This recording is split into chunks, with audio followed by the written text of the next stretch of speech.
So welcome for those of you who have joined us in the last 30 seconds there. Today we will be discussing how we can reclaim ourselves through exploring our relationship with boundaries. And for those of you who haven't heard of women's advocates before, we're going to share a bit more about our organization. If you've been with us for many years, this will be a refresher, but we are continually growing our programming and our organization as well. So you may still learn something new. I'll hand it over to Mary Beth for that. Yes, so we are Women's Advocates. We're a nonprofit organization in St. Paul, Minnesota. We offer a continuum of safety through prevention programming.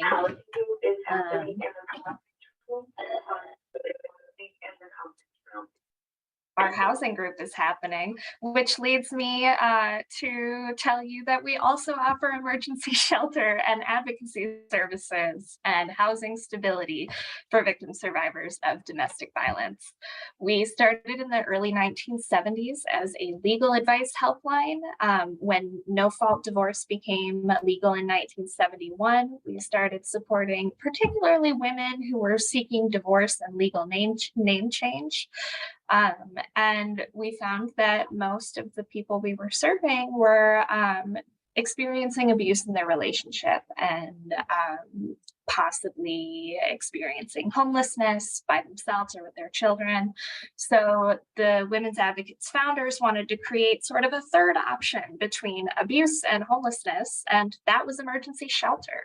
By 1974, we'd raised enough money to purchase our first safe home to shelter women and children who had experienced abuse, and we've expanded. It's been almost 50 years. Our shelter is now 3 connected homes. We've updated our mission statement to better reflect what it is we do, which is walk with victim survivors, regardless of gender, and our community to break the cycle of domestic violence. And you can learn more about us on our website. I also want to share our land acknowledgement. Women's Advocates is located on, and our work takes place on, Dakota land. The area that is now St. Paul was stolen from the Dakota people by the American government through centuries of wars, broken treaties, and acts of cultural genocide. Through incredible perseverance and resistance, the Dakota are still here and strong. Native women and girls face the highest risk of domestic violence, sexual assault, and intimate partner homicide. We express our gratitude for the Indigenous-led organizations who are working each day towards a world without domestic and sexual violence. And as an organization, we commit ourselves to supporting tribal sovereignty with the same fervor that we support the self-sovereignty of victim survivors. You can read our full land acknowledgement and access resources in the link that Brenda just dropped in the chat. But let's talk about what we're going to be doing today.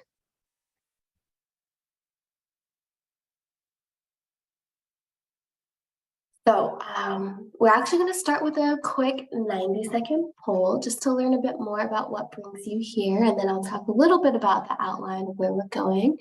So this is a multiple choice poll with lots of options, so take a moment to browse through them and select what you are hoping to gain from the webinar. It could be one of them, it could be all of them, it could be none of them. If it's none of them, you can put what you're hoping to learn in the chat. We'd love to hear it. But while you're doing that, I'll let you know that the first part, we're going to kind of just explore some of the basics, but I don't want it to seem like, oh, we're gonna just talk about boundaries or what's okay and what's not okay. Maybe just reframing boundaries in ways that maybe we haven't learned about them before. And one thing I want to say at the very top of this is that this PowerPoint is filled with resources. You'll see a source link on almost every single slide, which means that we are not wholly responsible for the content. So we want to name that, put credit where credit's due. Most of them I was able to reach out to the source and get permission to include their content in this PowerPoint. And so we'll include all of those links on each of the slides and also additional at the very end. But the way that we have kind of pieced it all together and that we're framing it and adding more context is kind of what makes this presentation more uniquely women's advocates, but just wanted to name that as well too. So we're going to explore more about the basics about boundaries, how they play a certain role in our lives. We're going to talk about values-driven boundaries. We're going to talk about some boundaries, beliefs.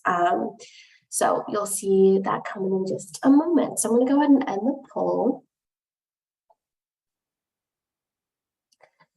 So it looks like 56% of us want to have a deeper understanding of how boundaries play a role in their professional life. Okay. And then 49% want to have a deeper understanding of how boundaries play a role in their personal life. And then, 51% didn't do math correctly. 51% want to learn how I can give myself permission to set boundaries in all parts of my life. Oh, we will give you so much permission. We will equip you with tools and affirmations and things like that. That's what that assessing our boundaries belief section will be all about. So I'm excited that a lot of you are hoping to walk away with some more information on that, because we'll definitely have an opportunity. So that first section, we're going to talk about what boundaries are and what roles that they have in our lives. And so we've been providing a lot of disclaimers and caveats. One that we always think is really important to include when we talk about boundaries, especially because we are a domestic violence agency. We are people who work with others who have experienced trauma. And we felt it was really important to name that you are not to blame for how people treat you. Full stop, bottom line. And a lot of boundary related information will try to convince you otherwise and make statements like, it's your fault. If someone treats you poorly, you taught them to treat you poorly. And that puts a lot of fault on the person who's experiencing an action from another person. It looks like folks are frozen. Oh, are we back? Okay. Sorry, you were frozen for just a moment. Was I frozen? Yes. Okay. I'm glad I stopped when I noticed. So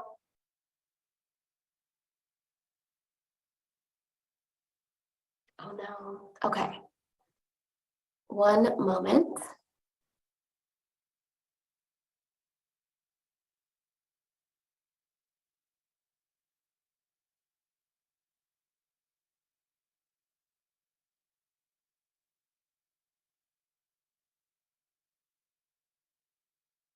Okay, are we back? Okay, sorry about that. If it continues to happen, I'll try to switch locations, but let me know. So, I forgot what I was saying, but sometimes boundaries are often used as preventative tools. Of saying like, oh, if you just had better boundaries, you'll never be harmed, or someone won't violate you. And we just want to steer a little clear from that narrative and say that, you know, boundaries can be helpful for creating a conducive environment. Oh no, okay.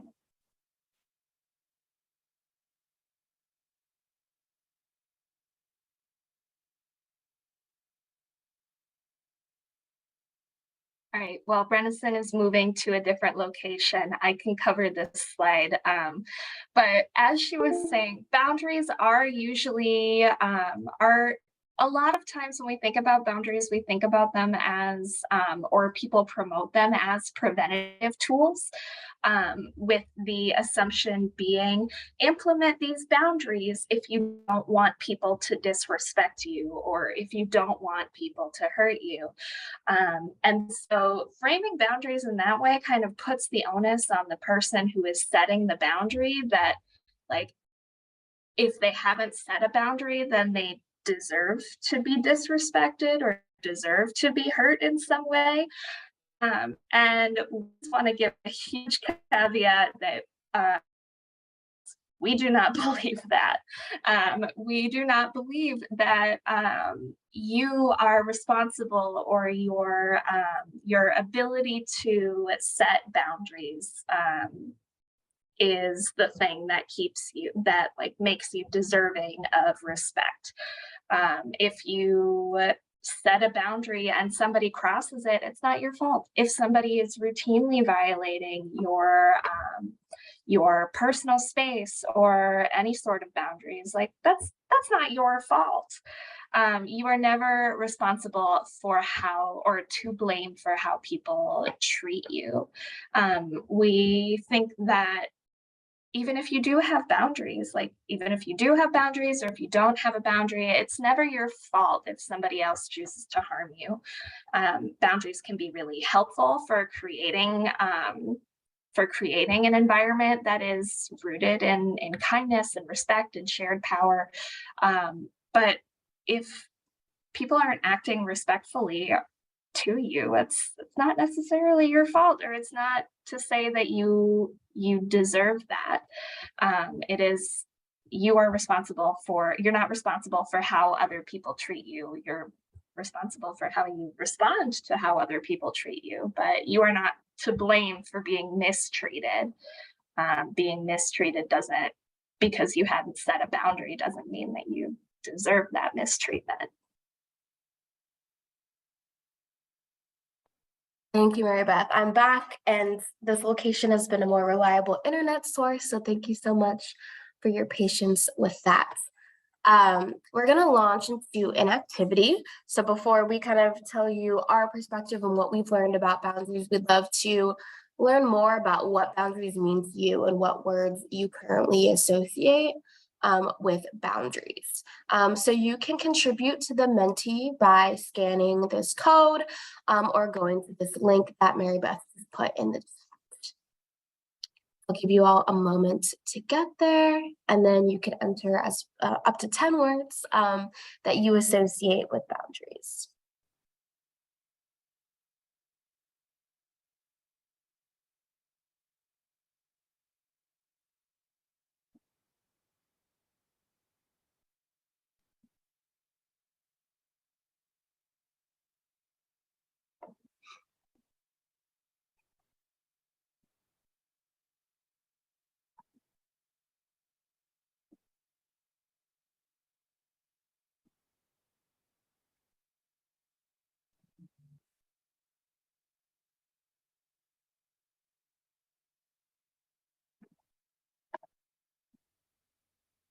Someone put in the chat, boundaries to me mean to set standards in place to gain the respect from others and likewise.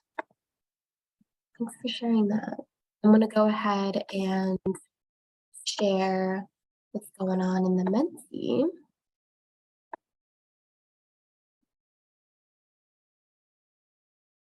Lots of contributions in the Menti, great.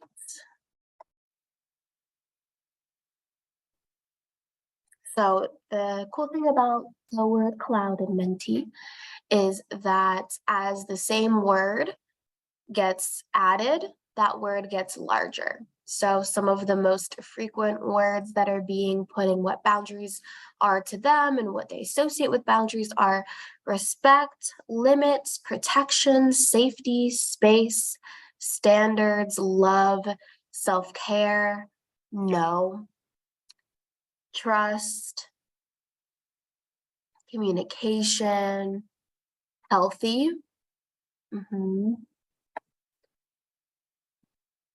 People said in the chat, someone saying something to make me feel unsafe. Oh, this person associates boundaries with someone saying something to make them feel unsafe. I wonder if you could expand on that.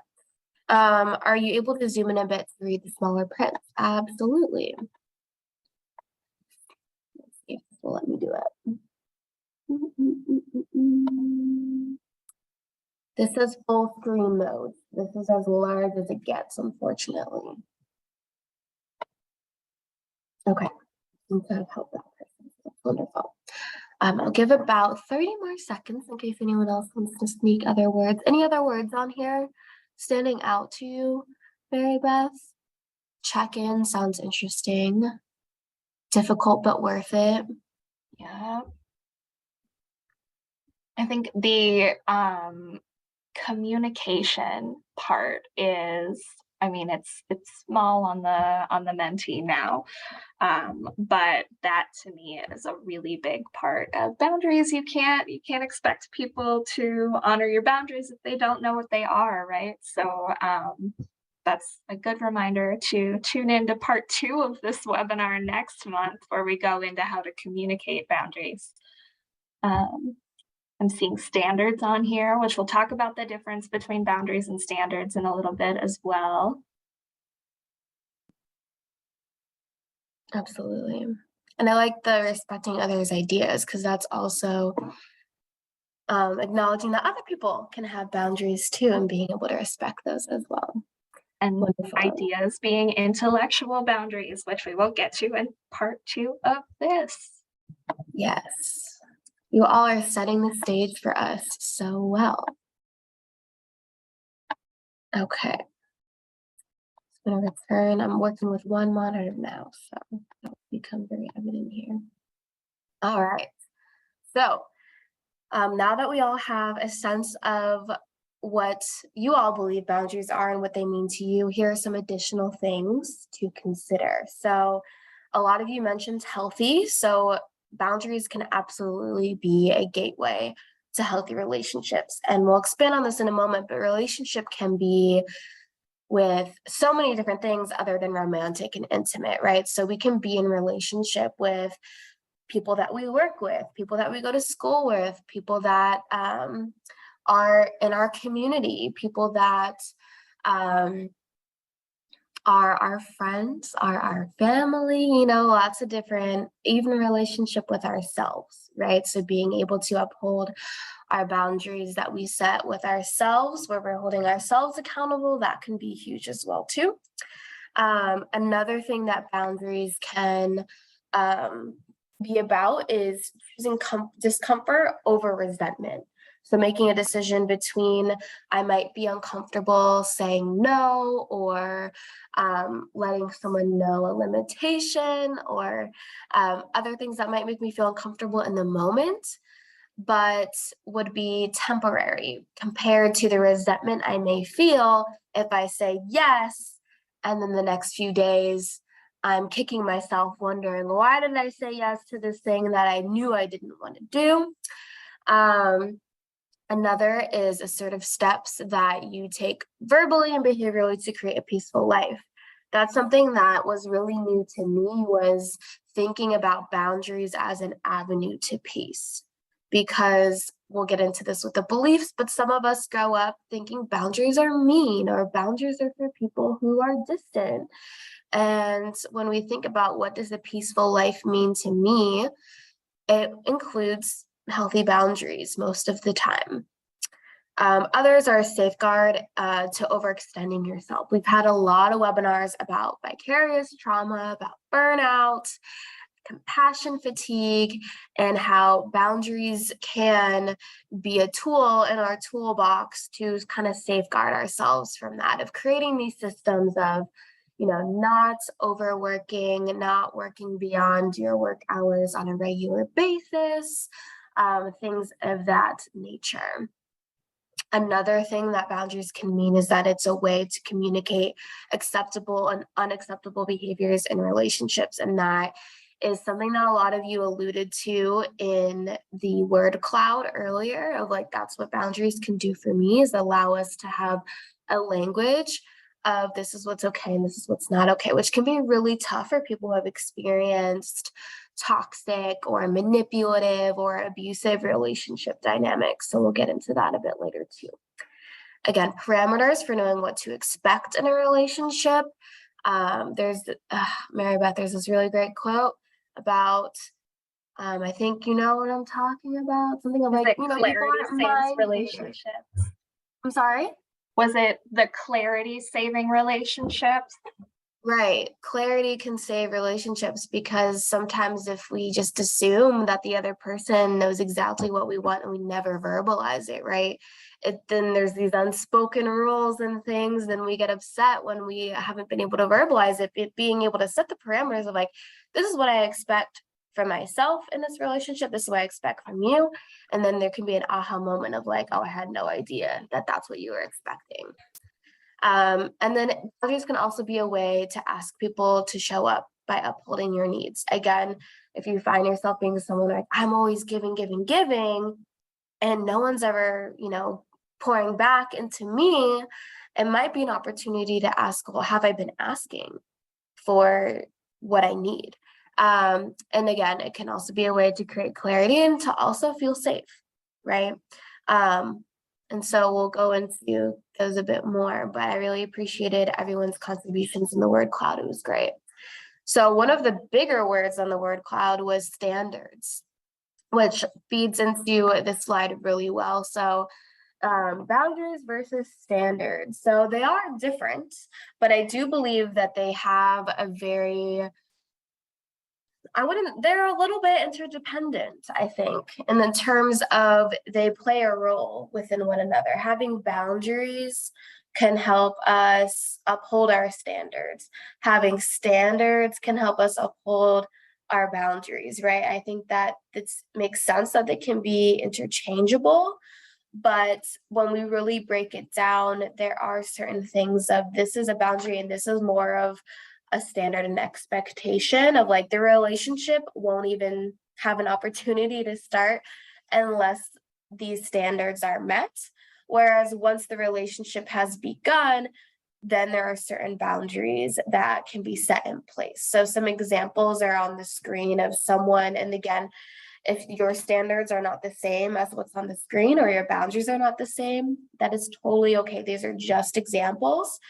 So a boundary might be, I will not play the role of mother or father or parent in my romantic relationships. That's just a boundary, but that's not necessarily a standard, right? A standard could be, this person must have the basics. I really want them to have a secure job, have their own place, and be able to support themselves.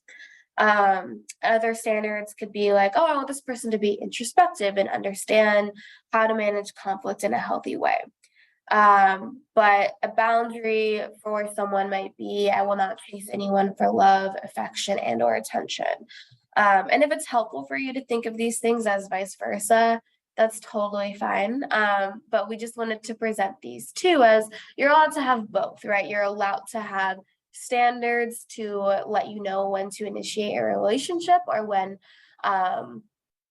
you know, when you want to pursue something. But also once that relationship has started, you also are allowed to have boundaries. And this can be helpful for people who have been in manipulative or abusive relationships before, because they might not have allowed themselves to have standards or to have boundaries. So being able to think of what would go in each category could be an empowering experience as well.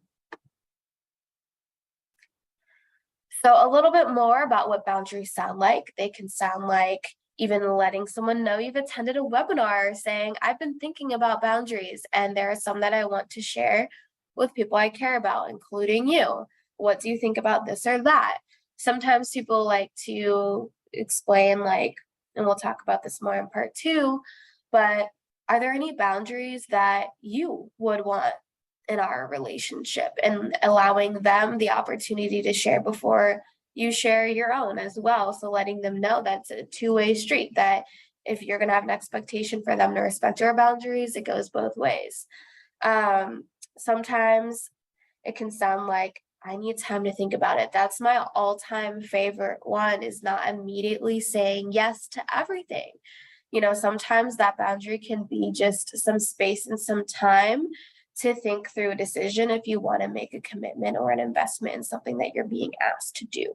So saying, that's a really great request or question. Can I get back to you by Monday?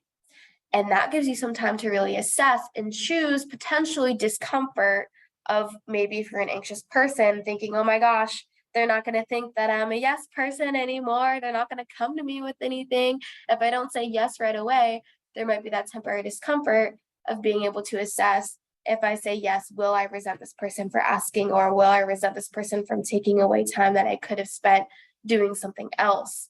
So that is a really great time saver in the end of being able to give yourself some time to think through. Others are simple, of saying, thanks for inviting me. Unfortunately, I can't make it. not saying, oh my gosh, I'm so sorry, being super profuse with your apologies, or explaining, in a very long, intricate way of all the reasons why you can't make it. Sometimes it can also be a time thing of like, I can stay for half an hour and letting people know so that they can expect it so they're not surprised when you leave 30 minutes in. So there's a lot of different examples on here too. Some of them are, and again, we'll talk about this in a moment, but some things that contribute are like your personality. So these you can really always make your own. So if some of these sound harsh or too straightforward, you can definitely think about branding them to make them more you. So as I mentioned earlier, we are in relationship with a lot of different people, and boundaries can be applied to all the different connections that we have with other people. So this can include intimate, romantic, or sexual partners. This can include all family members, housemates, roommates, people that you live with, friendships, colleagues, coworkers, and also ourselves, right? And so when we think about all of these different types of relationships, the next poll that we have, there's going to be 2 questions, and they're both single choice. But the first question is which group, so which little part of the circle here on the screen, do you find it easiest or most comfortable to set boundaries with? And then which group do you find the most challenging or uncomfortable to set boundaries with? So I'll give about a minute to fill out that poll, and then I'd love to hear from people about why they think that is as well. Oops.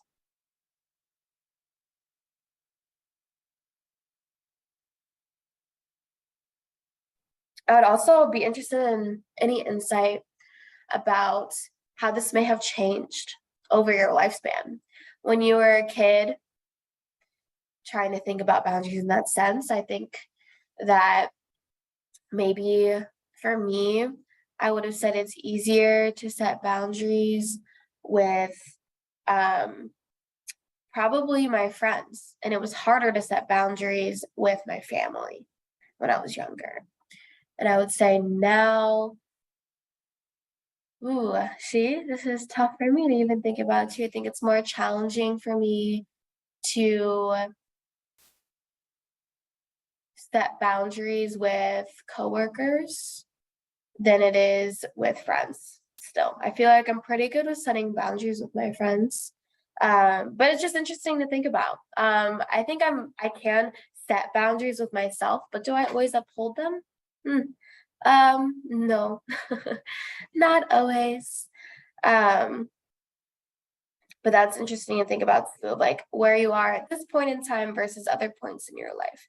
It may have felt easier or more challenging. So I'm going to go ahead and end the poll and share the results. So it looks like 26% of us are saying that it's easiest and most comfortable to set boundaries with colleagues and coworkers. And then 20% are saying it's easiest to and most comfortable to set boundaries with family members. And then 40% said that it's most challenging and uncomfortable to set boundaries with family members. And 24% said it's most challenging and uncomfortable to set boundaries with themselves. Yeah, someone in the chat saying, I wish you could pick all of the above or none of the above. I have a difficult time setting boundaries in general. I'm working on it. We're going to talk a lot about setting boundaries with different types of people in the second webinar in September. And we're also going to talk about why it can be so challenging to set boundaries, particularly with family. We're going to get a little more into why do we feel like it's really hard to set boundaries with family, or why could it be difficult to set boundaries with coworkers? Like what is going on in our brains or in our relationships that makes that difficult for us? So hopefully we'll get some insight. Absolutely. And someone in the chat said, as a kid, I never felt empowered to set boundaries with anyone. I'm glad to see young people talk more about boundaries early in their lives. Absolutely. And that's something we hear a lot too is that boundaries were a word that was never even discussed in our childhood or growing up. We didn't hear our family members, our parents, or adults talk about it and say, you're allowed to have boundaries.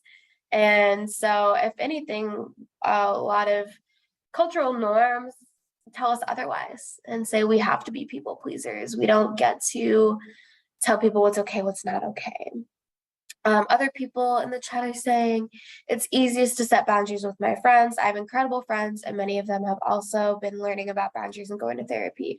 With my family, it is the hardest. They refuse to go to therapy and have a very different understanding of boundaries than I do. Yeah, I think you're definitely not alone in that experience for sure. I can definitely attest to that as well too. So thank you for taking a moment just to reflect on that ease versus dis-ease when it comes to boundaries. And that's important when we get into the second part about types, to remember that there's so many different people, right? And we might be really good at setting boundaries with one group and not so much with others. And that's completely normal and okay. Adding trauma to the equation.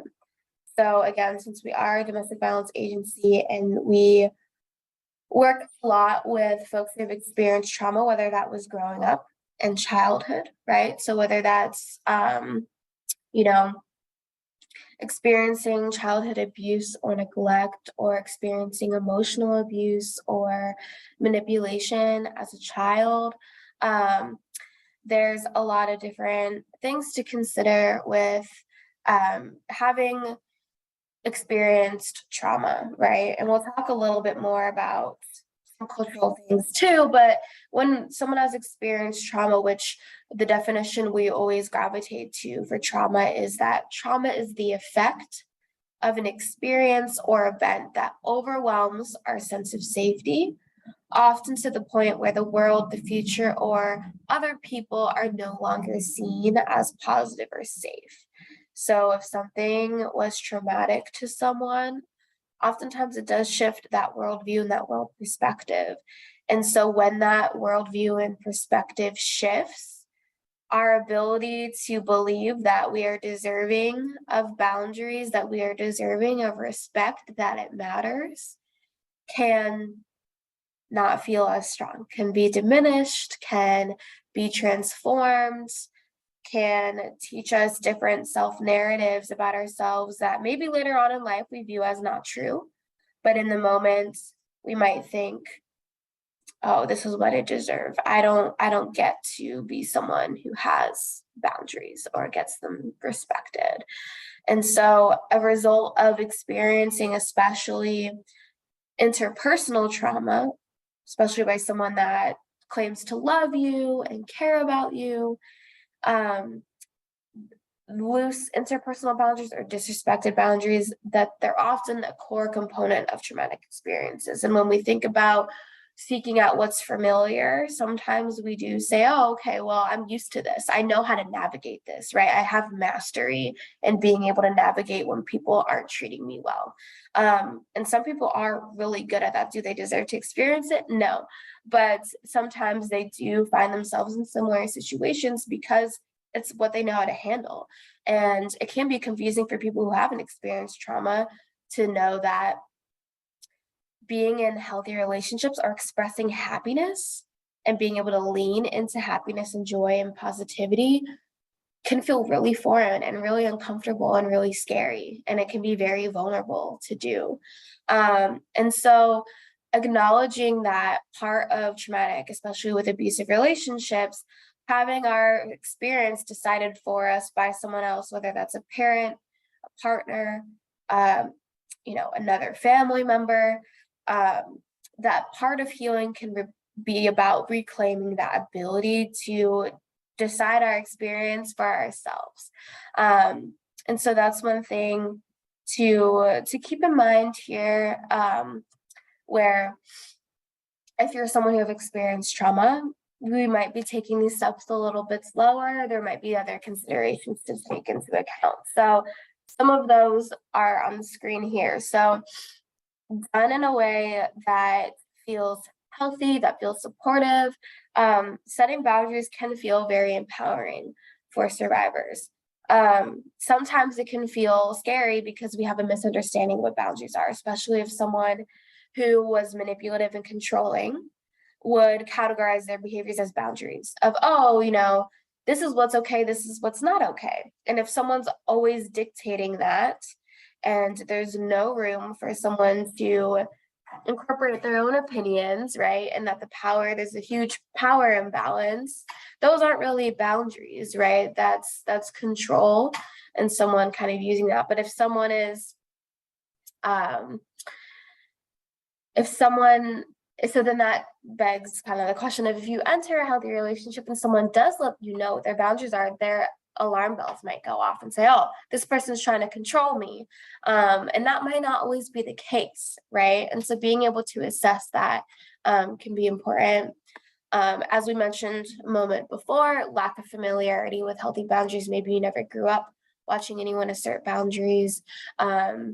Maybe your friends and other people that you would spend time with did not have healthy boundaries either. And so again, with those social norms and expectations, which can be gendered, it's all about culture too, of like what expectations you have as a certain person with certain identities, right? And so being able to think about that too, of your comforts and your sense of safety can be jeopardized to be able to appease someone else. That's something that a lot of different people are taught as well too. Someone in the chat said that growing up with an Asian family, I find it very challenging setting boundaries with my family, especially those who are older than me.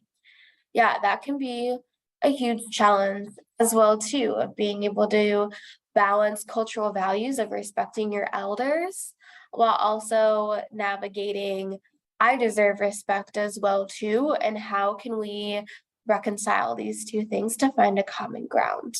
And that is where maybe leaning on the boundaries with yourself can be a really great tool of, being able to think about scheduling certain time for yourself to debrief after having a certain family event, or being able to, there's a lot, it depends on the situation, but thank you for sharing that. Someone else in the chat said, could it relate to the cultural view on boundaries growing up? It was understand that I did not have boundaries or they were not discussed. Now, as an adult, I try to set my boundaries with my family and try to let them understand my reasons why, and they respect it. That's great. Yeah. And that's definitely a journey for everyone, for being able to have family that's receptive to you being your own person. And for a lot of people, it's like you're always going to be that little child in their mind where they get to make decisions for you. And other people in the chat are saying that they grew up in a super religious household where boundaries did not exist with their parents. Setting boundaries with them regarding religion is still the hardest thing for this person to do. Yeah, I think that makes a lot of sense. And there's a lot of different components to it too. And this next one is not exclusive to someone who's experienced abuse, but unlearning and relearning what boundaries are and what they can be is a huge component of it too, regardless of experiencing abuse. So, and that can be done with a secure base, right? With a person that you trust, with a person that it feels safe to be able to grow and explore beyond what you've already experienced, what might be familiar. Another thing is safety consideration. So we've talked about this in the past, where when we talk about setting boundaries, we're not necessarily encouraging survivors to try to implement boundaries with someone who's abusive, because that can really compromise their safety.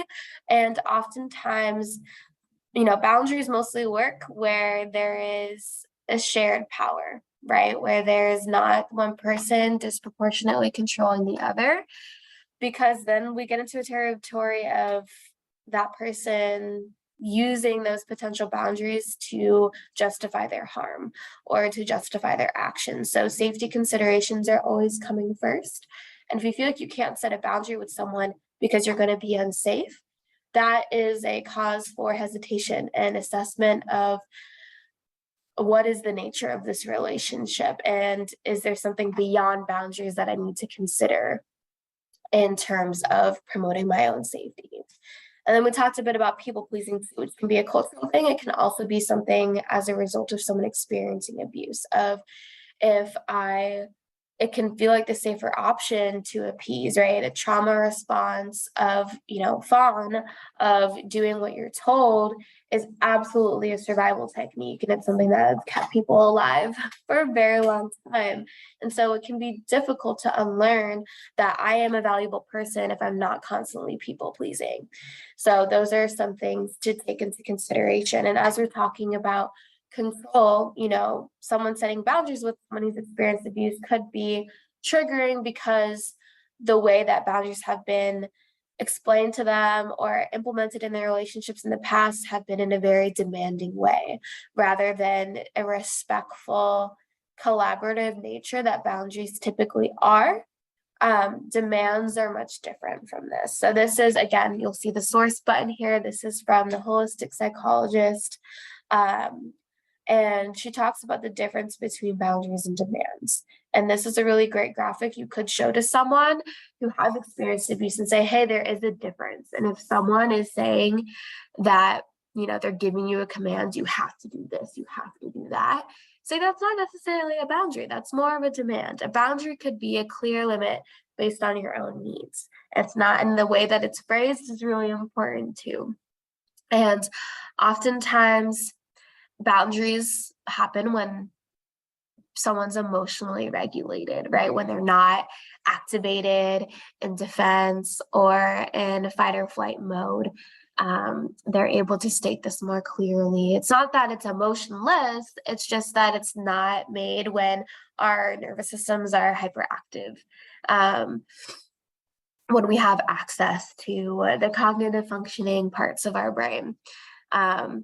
And so being able to say, like, I understand your beliefs, I'm no longer going to discuss this, that's different than saying something like, if you bring this up one more time, you'll wish you hadn't. Like, that sounds very threatening, right? That is a demand, that is, you must do this, and the consequence is going to be, the result of this threat, rather than, here's my limit, I'm not going to discuss this anymore, let's drop it. That is more of a boundary. And it doesn't make the other person feel like they're in fear for their life. So allowing someone to have their own response while holding a limit is different than attempting to control, manipulate, or dictate an outcome and saying, this is the only possible result of what I'm communicating with you. And oftentimes boundaries stay in alignment with personal values and integrity. We're going to talk about values-driven boundaries in a moment here, but demands often come in the form of acting out, feeling shameful, feeling resentment, feeling disconnection. So it doesn't always feel, this might be different if someone's abusive, but if someone's not abusive and they are being more demanding, oftentimes they'll feel shame or resentment, which I acted out of my values. I was being demanding rather than trying to communicate my boundaries in a healthy way. So lastly, for this section is, if you haven't been convinced already, there's a lot of different benefits of setting boundaries. And so there's a lot on the screen and there's many others. If you think of others, please throw them in the chat. But peace, that word peace is coming up again, peace of mind, having clear roles and expectations, right? It creates more clarity in our relationships.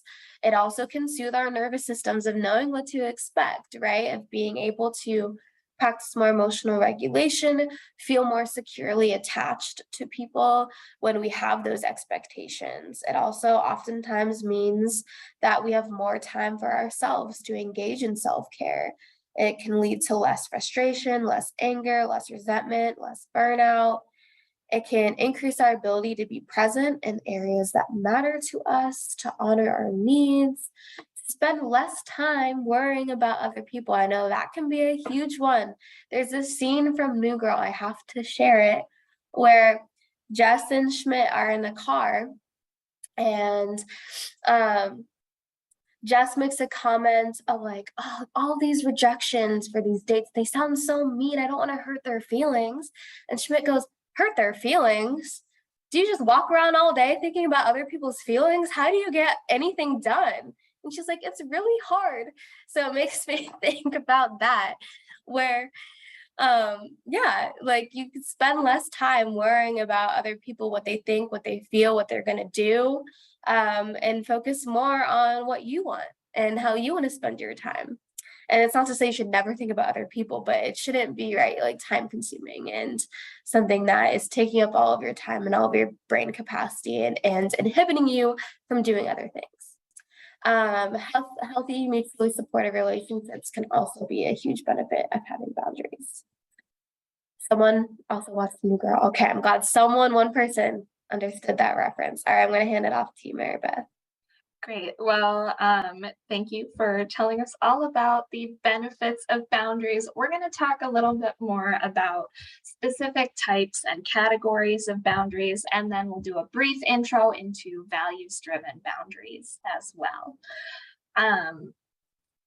When I think about boundaries, oddly enough, like I know boundaries, like a lot of people just picture a circle around yourself. But and it can feel restrictive. But when I think about boundaries, the word expansive comes to mind because there is like almost no limit to where boundaries can be applied. Like boundaries are helpful in so many different parts of our lives. They have so many different benefits, as we just talked about. But we're whole human people. We have lots of different stuff happening in our lives. Like we go to work, we pay our bills, some of us like go to church or go to synagogue or mosque. We have intimate relationships, friendships, and boundaries help us stay healthy and well in all of those different areas.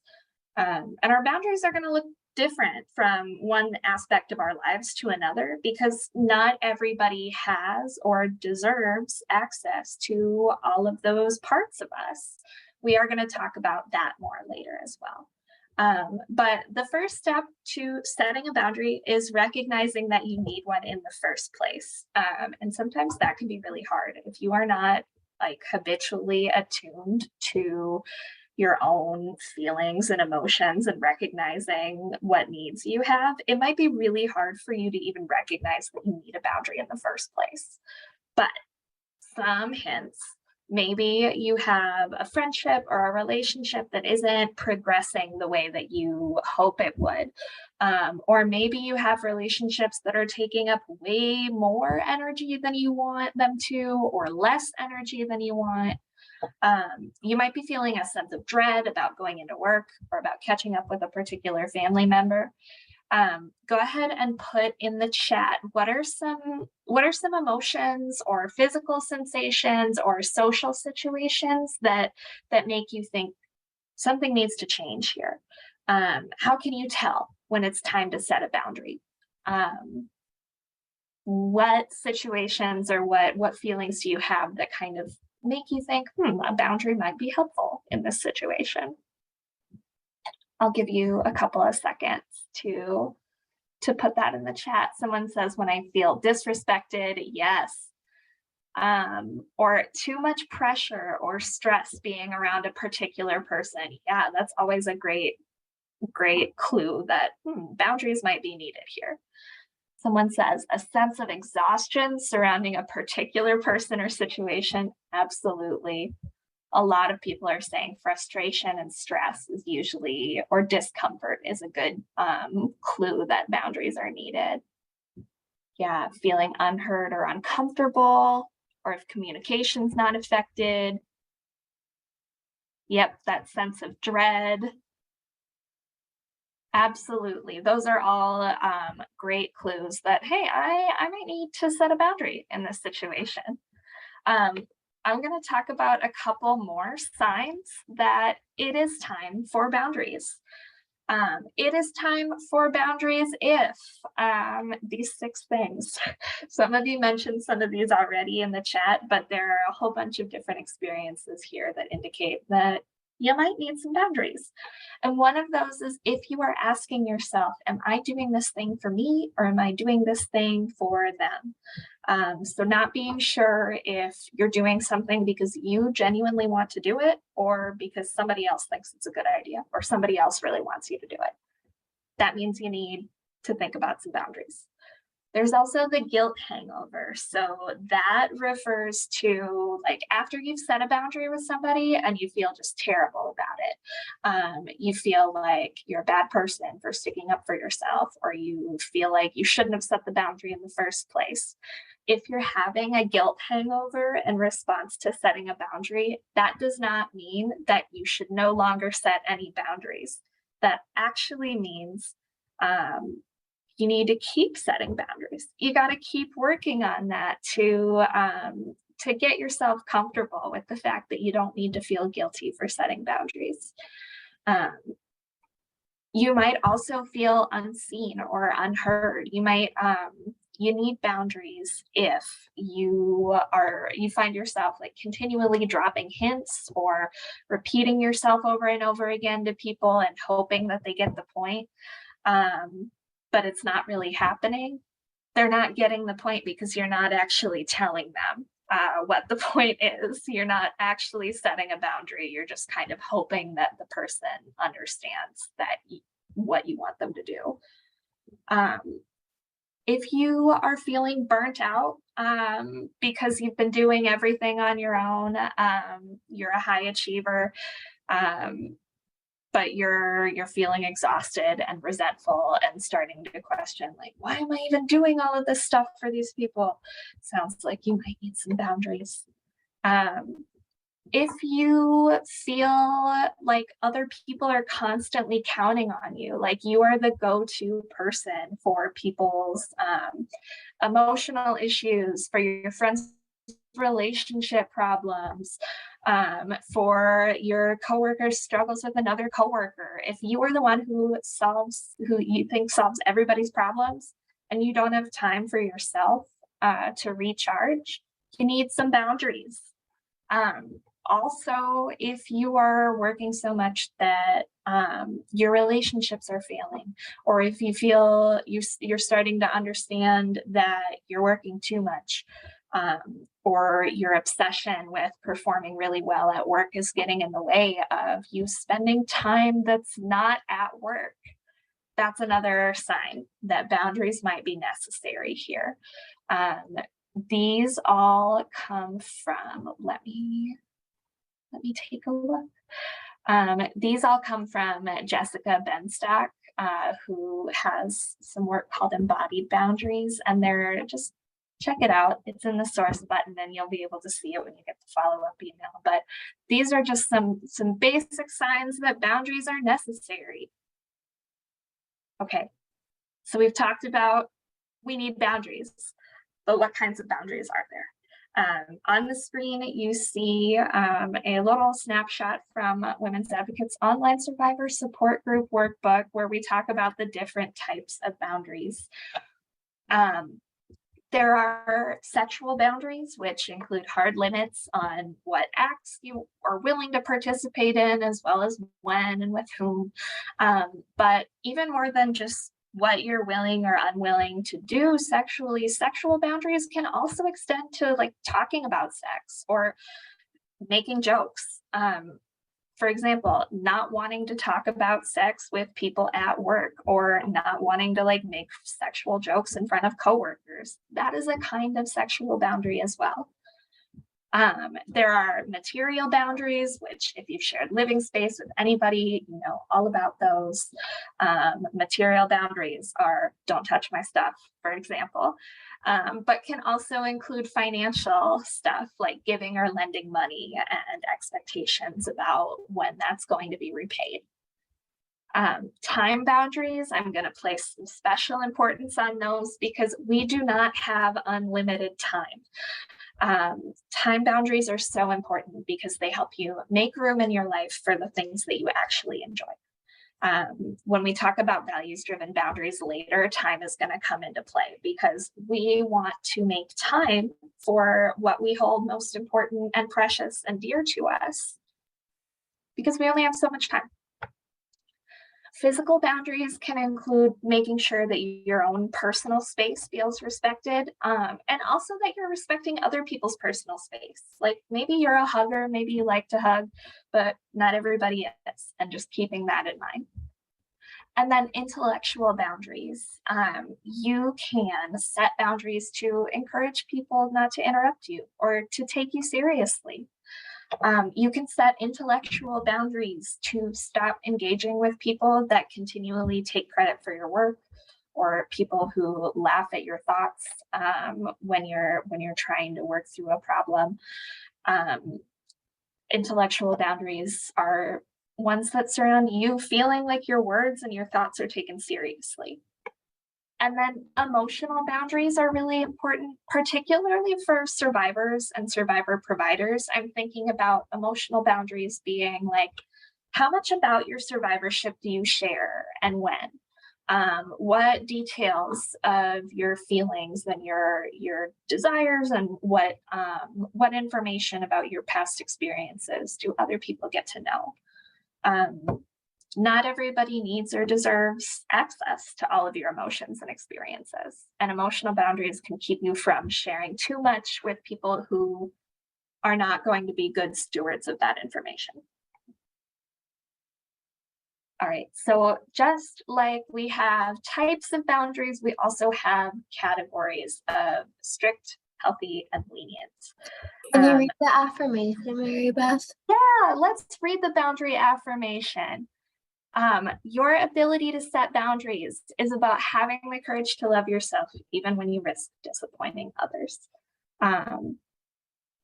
You deserve boundaries. You deserve to have them, even if other people don't think you should, because if other people don't think you should have boundaries, that's a sign that you need boundaries to protect yourself and your heart from those people who don't think you should have them.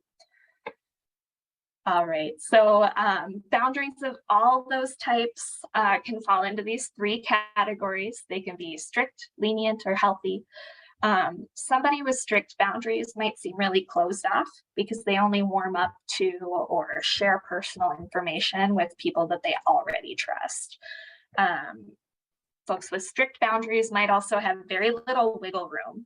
They might take a no exceptions approach to their boundaries. Like, it doesn't matter who I'm talking to, my boundaries are the same. People with lenient boundaries, however, might not seem like they have any boundaries at all because they struggle to enforce them. Or maybe they believe that their boundaries just aren't worth enforcing. An example is maybe you've told a sibling or a friend, like, hey, I'm at work until 4, so please don't call me before that. But they keep calling you at 2 p.m. And you keep answering. That is a lenient approach to a boundary. You're saying, please don't call me until after 4, but you're answering the phone before that anyway. People with lenient boundaries say yes when they want to say no. And they ignore their boundaries, usually out of a sense of like obligation to the person who is requesting stuff of them. Healthy boundaries are that middle of the road approach, are finding a way to make your boundaries work for you, where you're not tied to them. You don't have to be rigid. Not everybody gets the same boundary necessarily, but you recognize that you deserve to have those boundaries in the first place and you deserve to uphold them. Healthy boundaries also means saying no without apologizing, which is really hard, and we are going to talk about that because you don't have to apologize for saying no. You shouldn't, because when you're saying no, that means no is the best choice for you in that moment. And why would you apologize for doing something that is the best choice for you? All right, let's look at this table to start to see how different types of boundaries look when they are strict, healthy, or lenient. I had a quick New Girl reference again, since I know we have some New Girl fans on here. I was just gonna say, strict, what comes to mind for like a professional example is when I don't think this is a spoiler, but Jess starts to work with Ryan, who's like this British guy at work, and she really likes him, but doesn't want to admit it because there's a policy where like administrators can't date teachers. So she has really strict boundaries with him for many of the episodes where he'll ask, "How was your weekend?" She'll go, "That's personal." And she'll like walk away. And like that was like an example of a very, very strict boundary, right? Where she like was very protective of personal information and wouldn't give it away. But more lenient is where like she gets accused of being a cooler whenever like her roommates are trying to, meet other people, and she like calls him nonstop. Like that's very like lenient kind of behavior as well. A healthy one didn't really come immediately to my mind. No, It's a no show of shade on the extremes. show, but yeah, those ones stand out to me as well too. So if you're struggling to think of like, "Oh, well, no one actually does that in real life," again, that's still a show. But it can start to have you think about, yeah, what are certain aspects and certain relationships where I might have strict, healthy, or more lenient boundaries? Because we all have boundaries. It just is like, what category do they fall in? If you think you have none, they're probably lenient. Yeah. And so when we look at this table, we start to see like what those boundaries look like when they're strict or healthy or lenient. Like somebody with strict emotional boundaries might do that's personal. I'm not talking about that. They might seem really closed off when they're talking about their weekend or their feelings. Whereas somebody with strict boundaries could say something like, "Oh, my weekend was fine, thanks."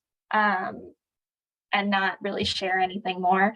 Somebody with lenient boundaries might say in response to, "How was your weekend?" Somebody with lenient emotional boundaries might say, "Oh my God, I got in a huge fight with my partner this weekend. We'd gone to lunch. I realized he was texting somebody else. It made me really upset because this has happened before." Just a lot of oversharing. If you've got lenient emotional boundaries, you might share too much too soon, or you might feel really responsible for other people's emotions. Digital boundaries, like a strict version of digital boundaries, might be this person might never friend coworkers on social media, for example, might never follow your coworkers on Instagram, doesn't share their personal information online. Whereas a leniently boundaried person might put everything on their Instagram page, might open up their account to coworkers following them, bosses, but also still, like, regardless of who's following them, might still just put it all out there. Let's see, someone says an unspoken boundary with somebody is that I don't answer the phone when they call. That is an unspoken boundary for sure. We will talk a little bit about how to speak those unspoken boundaries when needed, because people can't read your mind. It's always like worth the temporary discomfort of speaking something into existence and saying, "Hey, this is my boundary," rather than that continued resentment that comes from not setting or not speaking the boundary. Okay, now that we've got some examples of what those different types of boundaries look like and different categories look like, it is time to assess your own. This is another screenshot from our support group workbook. Go ahead and take this time to just think about a specific area of your life or a specific group of people or a person with whom you struggle to set healthy boundaries. It could be with your coworkers, with a specific family member or friend, roommates. Go ahead and go down the list and think, would I describe my physical boundaries with this person as strict or rigid, as lenient, as healthy, or somewhere in between? What about my intellectual boundaries with this person? Go ahead and just kind of go down the list and make a little mental check in the spot that feels the most correct for you. And we'll launch a poll as well to kind of see where we all where we all fall in line. Because your physical boundaries might be rigid, whereas your intellectual or emotional boundaries might be more lenient. Maybe you have really healthy time boundaries and everything else is kind of all over the place.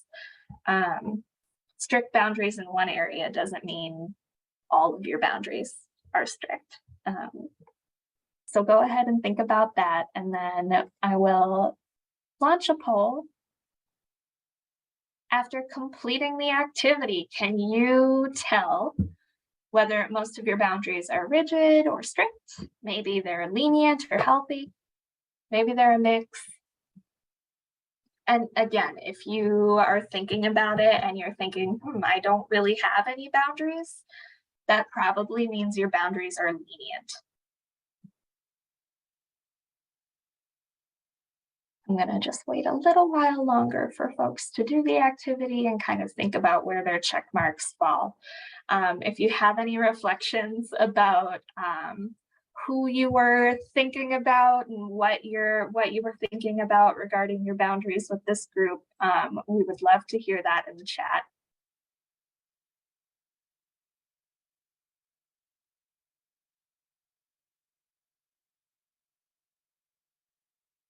All right, just a little bit longer. It's been about a minute. We'll give about 30 more seconds for folks to complete the activity and answer the poll question.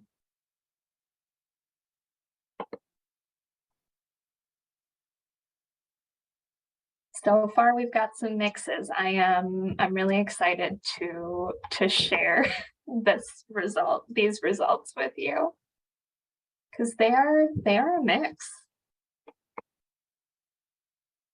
All right, gonna end the poll and share the results. It looks like most folks have a mix of boundaries, a mix of lenient and healthy. Is coming in on top at 35% of the poll results. But the next common one is my boundaries are all over the place. Just totally fine, totally normal. You don't have to have only lenient or only healthy or only rigid boundaries. You can have as many different categories of boundaries as there are people in your life, or as there are types of boundaries that you have. So thank you all for participating in that. We are going to talk a little bit on the next slide about values-driven boundaries, about setting boundaries that are driven by our values. But let me take a look in the chat. Some folks are a combination of lenient and rigid, so moving from extreme to extreme and not necessarily doing healthy boundaries in the middle. Someone asking, for healthy boundaries, is it necessary to verbalize them to people, or can we just show them with our actions? Okay. I'm going to say this now and say it briefly, but we will talk a lot more about it in the part 2 webinar in September. Always tell people your boundaries. The first part of setting a boundary is recognizing what that boundary is. And the second part is communicating it to them. Even if you show people with your actions and you think that you're being really clear about showing them with your actions, people cannot read your mind. People cannot read your actions. So it is really important to actually state them. Even when it's really hard, I know it can be really anxiety inducing and difficult to say to somebody, this is my boundary. But you have to, if you want results, you actually have to tell somebody that this is my boundary, instead of hoping that they'll get it by your actions, because they will not. So values-driven boundaries. We are going to add a little values worksheet in the chat here that you can work on now or later if you'd like, or you can keep them for next time. But we want to think about, what do we value about our lives and experiences? What sorts of values do we want to promote in our interactions with people? And some of those could be emotional safety, privacy, anti-racism, gratitude. But These are just some examples. We want to set boundaries that reflect what we want to see in the world, how we want to be treated, and what we value. So if you value emotional safety, a boundary you might set might be, okay, well, if I notice I'm becoming anxious or feeling emotionally unsafe during a conversation, I'm going to excuse myself and figure out why. That's a boundary you can set with yourself that promotes your value of emotional safety, because we want to live in line with our values. All right. Oh, I didn't upload the whole, I didn't give you the whole link. That's why you're having trouble. Okay, that's the full link. Now I'm going to kick it back over to Brennison for part 3, assessing our boundary beliefs. Thank you, Mary Beth.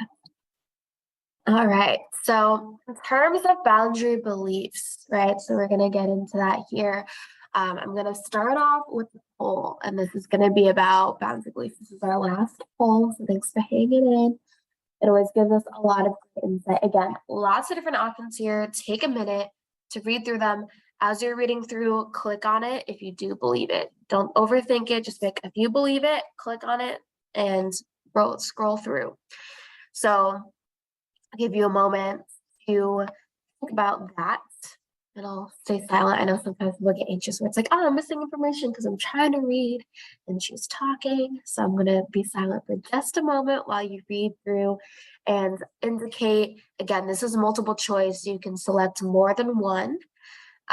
So which of the following statements do you mostly agree with? Again, they can be more than just one.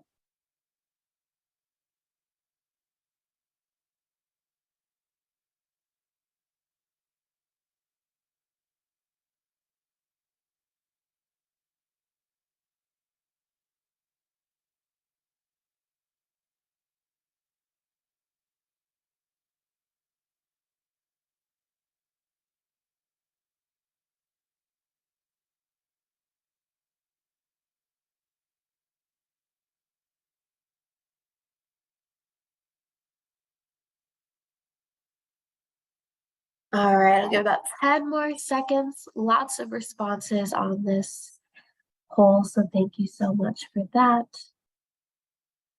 And for some of you, maybe your beliefs and your answers, like if we asked this at the very beginning of the webinar, maybe they'd be different. Maybe in just the last, 45 minutes, we've transformed them a little bit, or it's been more than 45 minutes. It's been an hour and 15 minutes. Okay, I'm going to go ahead and end the poll here and share the results. So 77% of us believe I have the power to make choices for myself. Amazing. And then 65% of us believe boundaries are necessary and appropriate. And then 56% of us believe that setting limits is necessary to keep my relationships healthy and vital. We'll do one more. 52% of us believe my life is enriched when living in interdependent relationships with cooperative and respectful people. Awesome. It's interesting that, there are people who believed almost all of these things. Some of them are saying,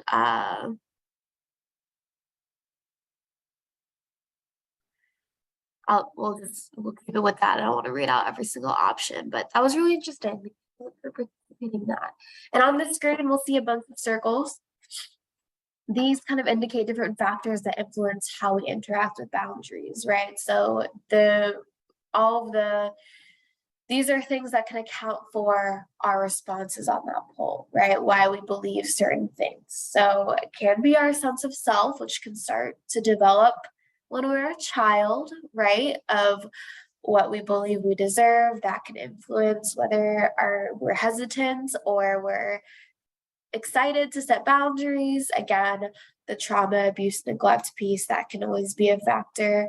Our ability to regulate our emotions, that can factor in as well too. People who might be able to regulate their emotions a bit quicker might be able to establish boundaries that honor their values more so than people who can feel really dysregulated by people's requests and not be sure how to respond. So they might do something of like, oh, I just want this person to go away, so I'm going to say yes.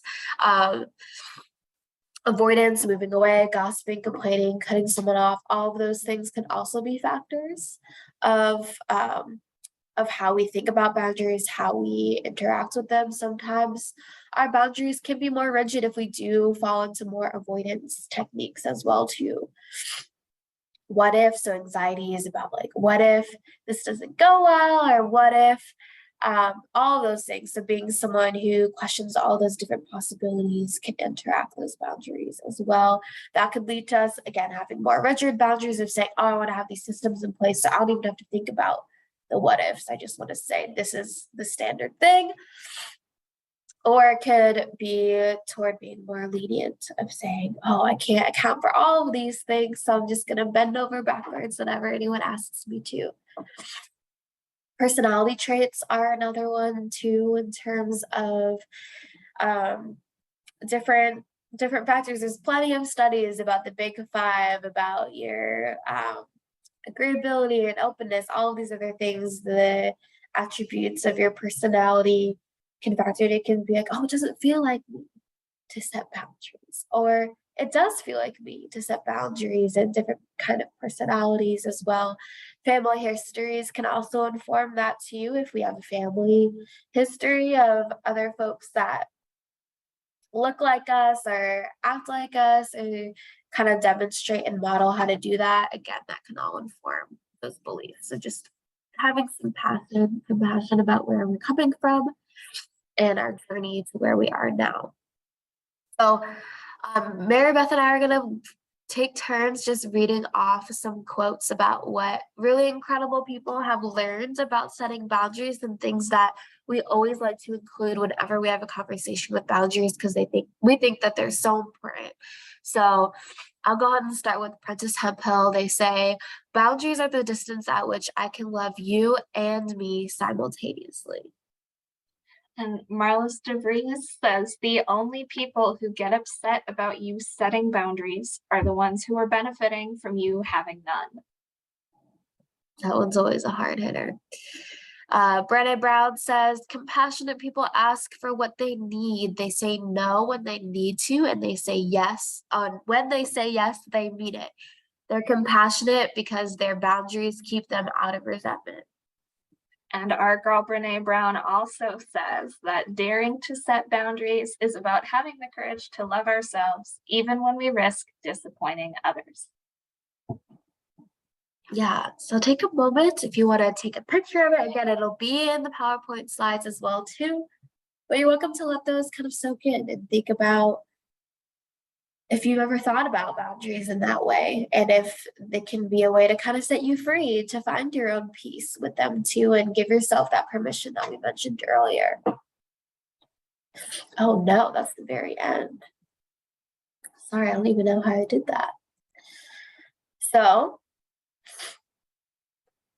we're going to have one more activity with Mary Beth and I reading things back and forth. But before then, I just wanted to say a note about agency. So the definition of agency is the capacity of a person to act in any given environment, the state of acting or exercising power, or to which an end is achieved. It's the capacity of individuals to act independently and to make their own free choices.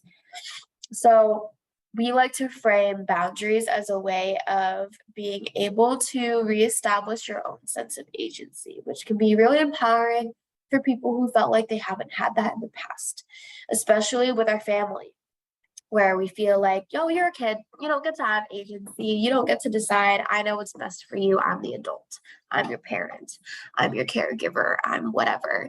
And so being able to reclaim that, even in adulthood at any age, can be really empowering too, and saying that boundaries are a way for me to make effective change in my own life, where my voice does matter, and I do have a say in what is happening in my relationships. Being able to frame it in that way can be a way of feeling that it is an avenue for empowerment. It is something that isn't taking away from other people or a detriment to your relationships, but actually an enhancer. So Mary Beth's going to read some previous beliefs that some of us may have held, and I'm going to read an alternative potential new belief that is rooted in that sense of agency. Yeah. So if you are new to setting boundaries, or if you've had trouble with them, you might think that I can never say no to others. And once you are thinking about boundaries in the way of agency, you might say, I have a right to say no to others when there is an invasion of my space, a violation of my rights, or when I just don't want to. Yeah. You may also be thinking, I've been hurt in the past, somebody hurt me, therefore I can never trust anybody ever again. Instead, you might think, I have a right to take risks to grow in my relationships with others. I choose to open myself up to others, trusting that I will be assertive to protect my rights and privacy. And somebody who hasn't set boundaries yet or has struggled setting boundaries might also think, I need to spend as much time as possible with my family or with this particular person. I need to spend as much time as possible with them, or we won't be a healthy group. Instead, you could think, I have the right to explore my own interests, hobbies, and outlets, and to do things that are uniquely mine. I will not lose myself in a closed and over-enmeshed system. So this is a practice you can do with yourself. If you find yourself holding on to specific beliefs, you can write on one side, here's my belief, and here's the one that I want to have. It might not happen overnight, but it can be something to work towards. All right, I'm getting more and more contested by the minute here, folks. So thoughts that can prevent us from setting boundaries. So I'm not going to read all of these out loud, but again, this can be very specific and personalized to you of what comes into your mind of if you think about, oh, this would be great. I really want to say that I can't do this, or I really want to say that I'm not okay with this thing that this person is keeps saying or brings up. There might be thoughts that come in mind of like, I have to be the peacemaker. I have to be the one that makes everything okay. Or there might be other thoughts that are intrusive and say, oh, if I just give it more time, the relationship will be better. And saying that doing nothing and letting things continue as they are instead of establishing a boundary will improve things. And sometimes being able to challenge some of those thoughts and replace them with thoughts that actually might be more supportive for our goals and what we want from our relationships can yield more positive outcomes for setting boundaries. Think about the things that you tell yourselves. Think about the thoughts that pop into your mind when you are thinking back to all those things that Mary Beth said, that these might be indicators that you need boundaries. There might be things that are preventing you from doing that. You're like, oh, that sounds great. I'd love to set a boundary, but my partner would be lost without me. So I can't just go on this solo trip by myself for 3 days and go camping or something because they need me. So those are all just things to think about. Other people in the beginning of the session about permission, about how do I give myself permission to even set boundaries because I've been taught one way or another that I'm not allowed to, or that it comes at a detriment of being close to someone, or that I'll be perceived as rude or mean or cold or callous. So how do I give myself permission? That will be an individual experience for you, but we do want to offer this permission slip to you to be able to say no without feeling guilty, permission to be treated with respect, permission to make your needs as important as other people's needs, permission to be accepting of your mistakes and failures, permission to not meet others' unreasonable expectations of you. You have permission. You're allowed to say that is unreasonable. I'm not doing that. That's okay. That doesn't make me less of a great person.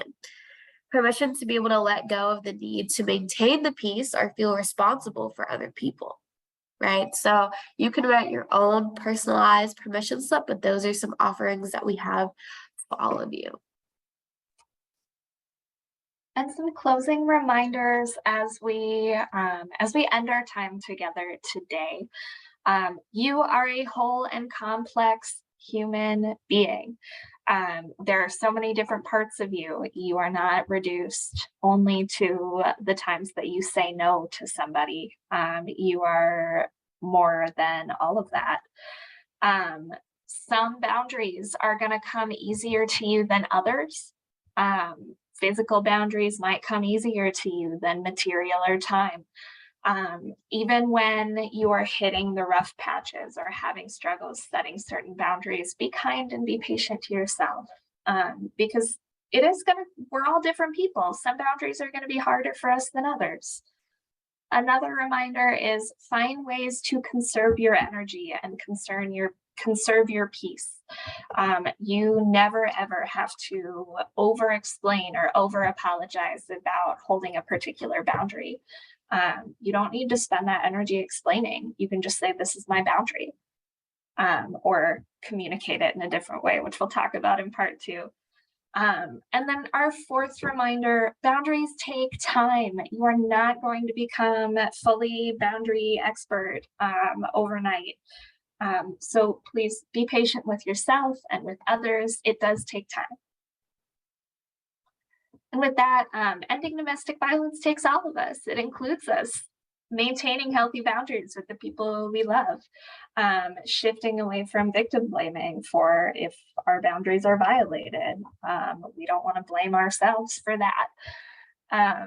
Ending domestic violence means holding people who use abusive actions accountable for changing their behavior and modeling, educating, and discussing all sorts of healthy relationship skills, including boundaries across the lifespan. So we're doing part of that today. Way to go, everybody.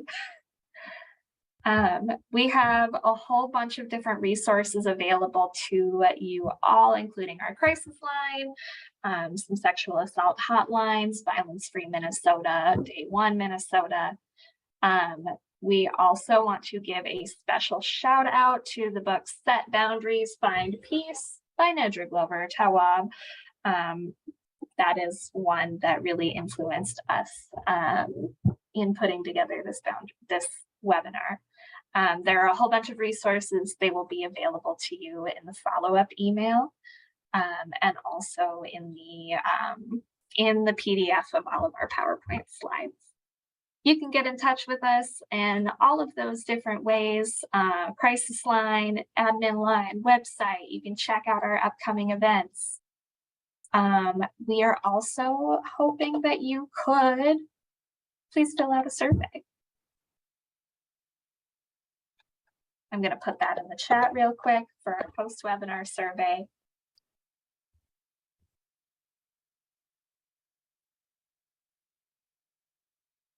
We also have our online survivor support group. We have our 4th cohort starting up this October. So we have a QR code. We're also going to submit the tiny URL in the chat. So that is for you to submit that you are interested in, oh, that's not hyperlinked, but that's okay. Also, we'll include in the follow-up email the one specifically for October. So the one on the screen is just a general interest form. If you or anyone you know are interested in a survivor support group, again, some of the screenshots were from our workbook from there. You're welcome to do that. We'll include that in the follow-up email as well. For those of you in the cities, in the Twin Cities of Minnesota, we also offer pop-up advocacy Tuesdays and Thursdays. You can refer clients to us. You can come to us yourself for support, safety planning, financial resources on Tuesdays at the Rondo Community Library and Thursdays at the Ramsey County WIC office on Arcade Street. And lastly, for those of you who have been waiting for the certificate and have been waiting for the PowerPoint slides, now is your chance, your opportunity. Mary Beth is going to send those links in the chat right now. So you can download the PowerPoint slides, access all of the resources. You can also get a certificate of attendance using the link on the screen and in the chat.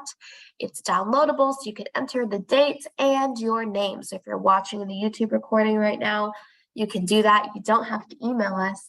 You can go to this link and download it directly and add in your name and the date that you watched it.